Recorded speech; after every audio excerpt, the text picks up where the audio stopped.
Paliwanag nga pala natin kung ano ba ang pertussis or whooping cough. Ganyan ang ubo ng taong may pertussis. Pertussis is caused by gram-negative bacteria called Bordetella pertussis. Can affect infant also younger than 2 years old.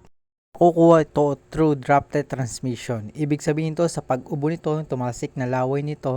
Kapag tinangay ng hangin within 3 feet, naalanghap mo nito, magkakaroon ka nito. Ang incubation period niya is 3 to 12 days. For example, nahawa ka, nagsimula sa 1 day hanggang 12 days nagsimula ang sintomas, ang tawag doon is incubation period. So, paano nga ba ang ginagawa ng pertussis na ito sa katawan natin? Una sa lahat, once na malanghap mo ang pertussis na bacteria, mag-react agad ito sa katawan natin sa upper respiratory tract natin. Meron tayong tinatawag na cilia sa part ng upper respiratory tract natin, na kapag example may pumasok na bacteria, virus, fungal o anything na foreign body, ni-swept away niya na para siyang walis. Tinatangay niya palabas kung ano man yung foreign body na nalanghap natin, kaya tayo nagkakaubo. Is a reflex. Ibig sabihin nito, nilalabas niya kung ano man yung foreign body na yon para hindi na mag-infiltrate sa katawan natin. Pero itong si Bordetella, meron na yata akong pertussis. Ang hilig niyang tambayan is yung cilia natin. Gaya ng sinabi ko kanina, ang cilia natin is nagsasweep ng kahit anong foreign body sa katawan natin. Pinapatigas ng Bordetella ang ating cilia. Doon siya tumatambay, doon siya nagpaparami. Doon na nagsisimula yung infection na tinatawag natin na pertussis.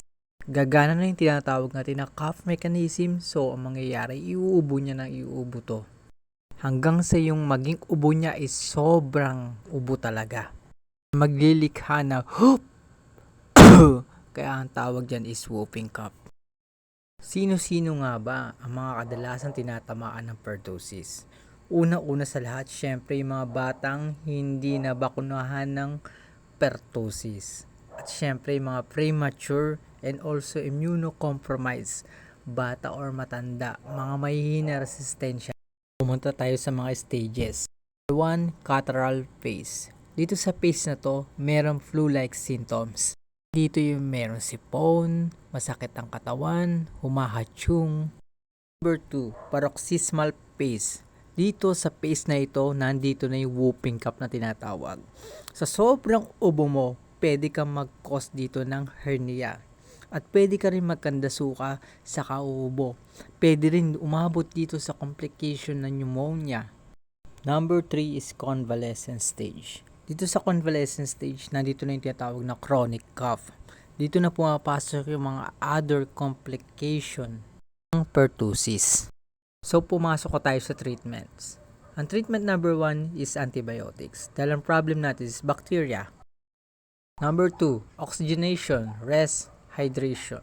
We need oxygenation dahil pwede mag-cause ng obstruction yung pag-penetrate ng bacteria at pagpaparami niya dyan. And then rest para mag-pull ang paghilom ng sugat sa lalamunan natin. Then hydration dahil ang taong may pertussis is prone to dehydration.